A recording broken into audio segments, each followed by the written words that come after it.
Hai semua, Assalamualaikum. Saya harap semua berada dalam keadaan sihat.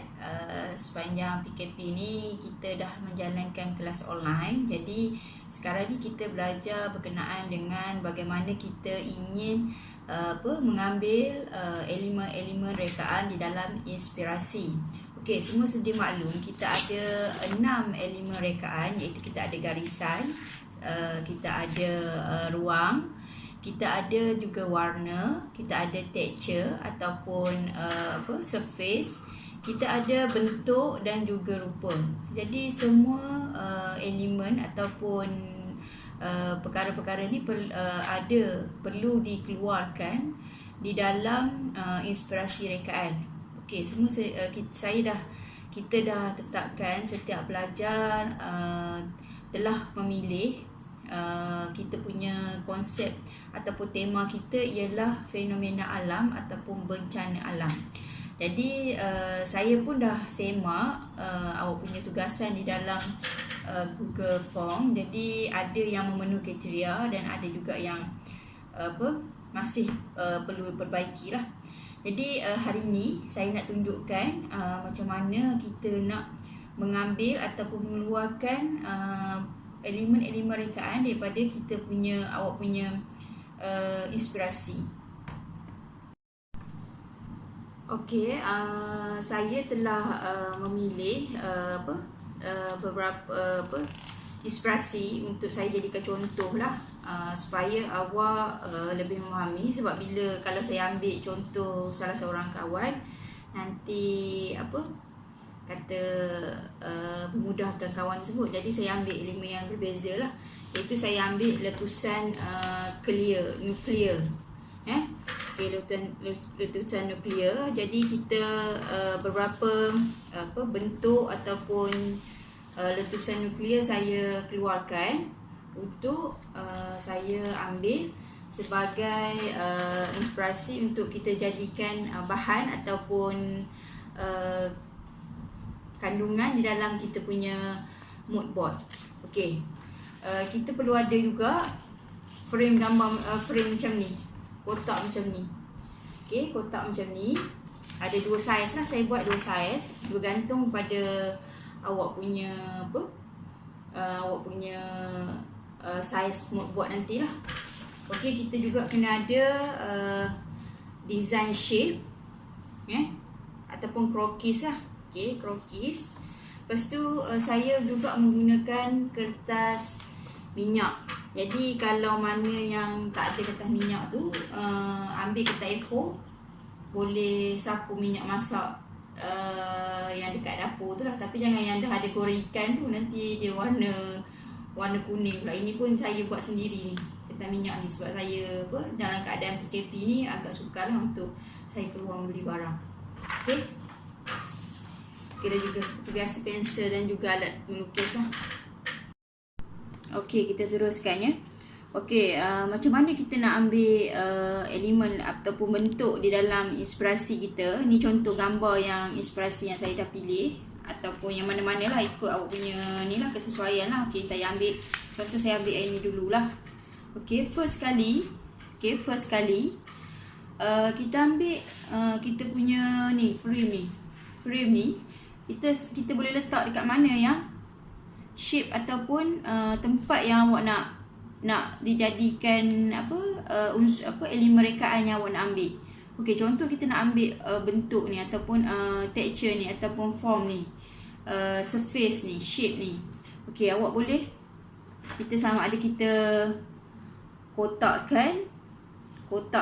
Tapi kalau kita nak ambil shape yang sama dalam kuantiti dalam angle yang berbeza, kena ada gambar ni kena print lebih daripada satu. Jangan print sekeping awak nak ambil, nak letak dekat sini. Okey, kalau contoh kita nak letak kat sini, kena ambil gambar yang lain lah. Kena ambil gambar yang satu lagi. Maksudnya kita kena save ataupun kita kena print gambar ni dua keping. Okey, kalau macam tu saya nak contoh, kita ambil ruangan sini. Kemudian kita ambil bahagian sini untuk kita masuk di dalam kita punya mood board nanti, ataupun kita punya inspirasi board, mood board. Okey, kita ambil macam tu. Okey, nanti awak gunting lah. Kita akan gunting ikut shape tu. Okey, yang kedua sama ada kita nak ambil juga frame yang besar macam ni. Frame yang besar ni. Okey, saya ambil gambar yang ni lah. Sebab contoh kalau awak ambil ombak ataupun letusan gunung berapi, kalau gunung yang sama ataupun letusan di tempat yang sama, gambar yang beza kita boleh ambil. Okey, contoh kalau besar ni, kita terus nak ambil satu ni. Ataupun kita nak rasa nak ada angle yang berbeza, kita ambil yang ruangan sini. Jadi kita akan garis lah bahagian yang kita nak gunting ataupun kita nak masuk di dalam kita punya mood board nanti. Okey. Okey, awak juga kalau contoh awak tak ada masalah masalah printer, awak boleh crop gambar-gambar yang di dalam komputer lah. Maksudnya awak hanya menghasilkan mood board daripada dalam komputer saja. Sama ada awak edit di dalam software tertentu lah. Itu pun saya terima lah untuk tugasan, sebabnya saya faham mungkin ada yang tak ada printer. Kalau yang ada printer, kita boleh guna teknik ni lah. Okey, seterusnya apa yang saya nak terangkan berkenaan dengan fungsi kertas minyak ni. Kertas minyak ni sebenarnya kena tunggu kering, tapi saya lambat buat. Patutnya macam contoh kita nak guna hari ni, semalam kita dah buat, tapi saya lewat buat. Jadi maka ada kesan-kesan yang inilah yang minyak ni Jadi macam mana kita nak keluarkan texture ataupun form pada inspirasi. Kita hanya letak kertas minyak ni di inspirasi awak. Awak boleh ikut mana angle-angle shape yang awak nak gunakan daripada kita punya kertas minyak ni. Awak boleh tengok. Mungkin ada yang gunung berapi, gunung bukit, gunung ombak, ada yang daripada salji. Awak boleh ambil. Maksudnya shape maksudnya form texture ni kita akan masukkan di dalam rekaan kita. Okey, yang shape ni kita akan gunting dan akan masukkan di dalam awak punya mood board nanti. Detailkan, sama ada awak nak detailkan.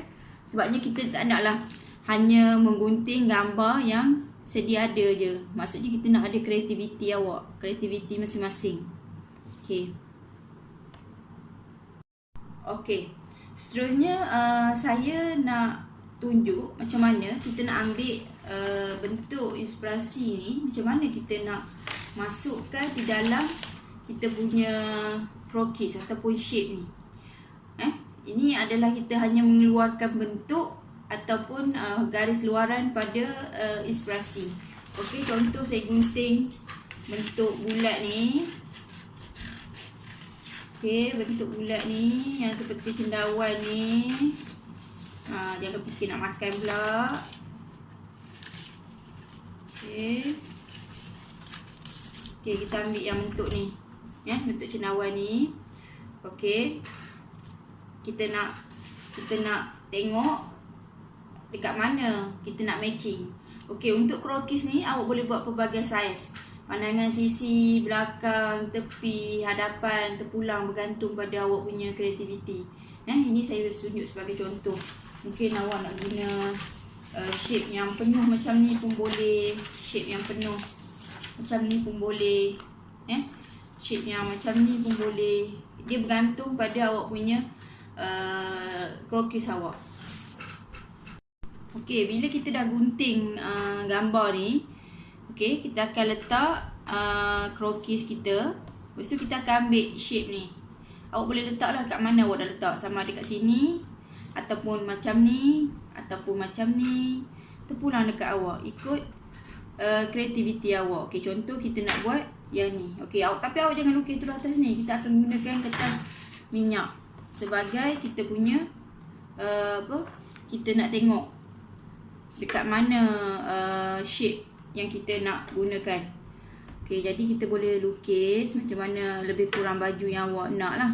Okey, mungkin kita nak ada baju yang ada unsur gelembung dekat atas ni. Okey, Lepas tu kita ada kain yang kembang macam tu.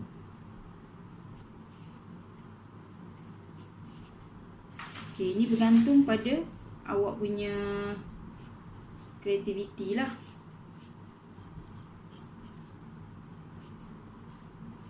Okay, ni kita tak payah detailkan. Kita just keluarkan saja apa yang ada pada awak punya inspirasi. Nanti kemudian baru kita akan detailkan. Sekarang ni kita nak dapatkan bentuk ataupun shape baju yang awak nak buat. Okay.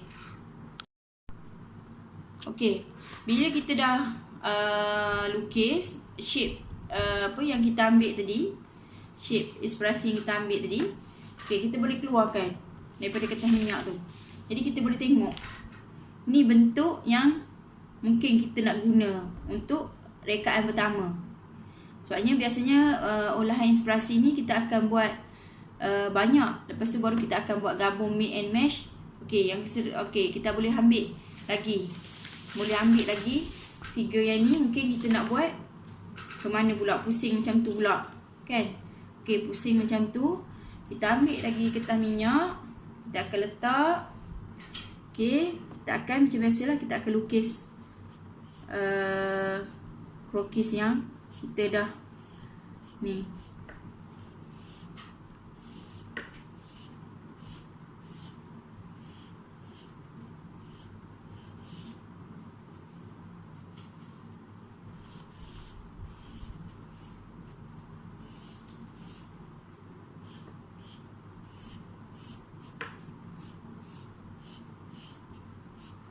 Nah, ni contoh. Sebabnya ini bukanlah baju yang kita nak buat.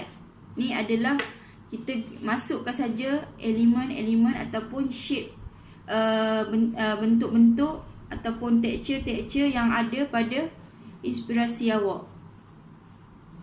Kalau yang bukit bukal tu, tengok angle mana angle yang menarik. Sama ada kita nak ambil terus yang dalam frame tu ataupun yang dalam frame petak yang kita dah buat tu, ataupun kita gunting ikut shape bentuk luaran pada awak punya inspirasi tu. Kalau gunung lah. Okey. Okey, ni bila kita dah keluarkan. Okey, ni contoh rekaan kedua daripada bila kita terbalikkan. Okey, ni bila kita macam tu. Ni bila kita terbalikkan. Okey, ada dua rekaan. Okey, ni saya nak tunjuk contoh yang kedua. Okey, contohlah awak punya inspirasi tu gunung Ghana. Takkan awak nak ambil semua gunung tu kan? Okey, mungkin awak akan ambil satu sudut ataupun bentuk gunung tu saja. Tak payahlah awak nak ambil keseluruhan gunung tu dalam gambar tu. Okey, mungkin awak nak ambil bentuk gunung ni saja. Bentuk gunung ni saja sebagai awak punya ni. Okey, jadi awak kena gunakan kertas minyak ni. Awak kena gunakan kertas minyak ni. Awak akan kena bentukkan shape dia berulang dulu. Bentukkan kertas dia punya angle ni berulang dulu supaya kita dapat bentuk ataupun motif yang besar lah, ataupun yang kita boleh letak dekat baju. Sebab kalau saiz yang kecil ni, awak nak letak dekat baju, kita nak letak dekat krokis ni, nampak macam okey, contoh kita letak kat sini, boleh, tak ada masalah, tapi agak lambat lah. Ataupun okey, kita nak ambil shape 3 ni, lepas tu kita nak gunakan juga yang teknik macam ni. Okey, ini contoh okey, shape 3 ni. Okey, kita nak letak kat situ. Okey, kita ambil. Okey, bila dah dapat shape ni, kita letak dekat badan, kita dah lukis bentuk luaran ni. Okey, ini bukanlah baju yang kita nak hasilkan ya. Sebab ini adalah kita nak ambil bentuk inspirasi yang kita akan letak pada baju. Mungkin kita akan ubah bila kita nak membuat baju sebenar nanti. Mungkin kita akan ubah daripada segi, mungkin dekat sini kita akan adakan pelit, lipatan ataupun bentuk 3D. Awak boleh dekat sini awak boleh note lah bentuk texture gunung berapi yang awak ambil dekat bahagian mana. Okey, tu tadi 3 contoh lah saya tunjuk. 3 contoh rekaan yang kita ambil daripada bentuk luaran ataupun bentuk luaran inspirasi ataupun angle-angle tertentu pada inspirasi kita tak semestinya ambil contoh kalau contoh awak punya inspirasi tu tak jelas bentuk dia, awak boleh gunting sendiri ikut cita rasa awak. Maksudnya kita nak membentuk, contoh gambar ni awak nak ambil dekat bahagian sini je, mungkin awak boleh buat je bentuk macam mana awak nak buat, ataupun awak nak ambil awak ambil bahagian sini dan juga sini. Awak boleh ambil gunting ataupun awak contoh yang mana awan tu dia tak jelas, awak ambil je bentuk awan larat tu, just gunting je untuk kita letakkan pada rekaan awal. Ini adalah rekaan asal pertama kita. Ini bukan baju yang kita akan hasilkan. Maksudnya kita nak tengok texture mana ataupun shape mana yang kita akan letak pada pakaian. Contohnya bila dah kita ambil bentuk-bentuk macam ni, lepas tu last sekali, akhir sekali kita akan hasilkan rekaan yang macam ni. Nampak tak? Di contoh. Pada peringkat awalnya kita kata kita nak ambil bentuk gunung berapi ataupun gunung batu-bata ke apa saja, yang mana tanah rekahan ke, kita ambil, kita susun dulu kat baju. Last sekali bila kita nak buat rekaan, kita akan buat rekaan ataupun design yang boleh kita hasilkan ataupun logik dipakai. Contohnya macam ni. Dia akan buat shape-shape 3D yang terdapat daripada kat badan dia yang menyerupai bentuk rekaan yang asal tu. Kalau contoh kita nak ambil texture, kalau kita nak ambil texture, daripada sini kita ambil texture yang ada pada awak punya, sama ada gunung, ombak, lagi awan, lagi ada rekahan kemarau, tanah runtuh, boleh ambil dekat baju. Shape luaran ni adalah shape ataupun bentuk inspirasi awak. Contoh bentuk inspirasi awak bentuk macam ni, tapi texture dia kita akan ambil texture yang kita keluarkan daripada inspirasi. Faham tak? Itu yang first permulaan untuk kita keluarkan ataupun untuk kita belajar macam mana untuk kita menghasilkan mood board. Sekian dulu kelas saya untuk hari ini. Bagaimana cara untuk kita mengambil bentuk pada inspirasi untuk dimasukkan dalam rekaan. Nanti saya akan share macam mana kita untuk menghasilkan mood board. Terima kasih. Selamat menonton.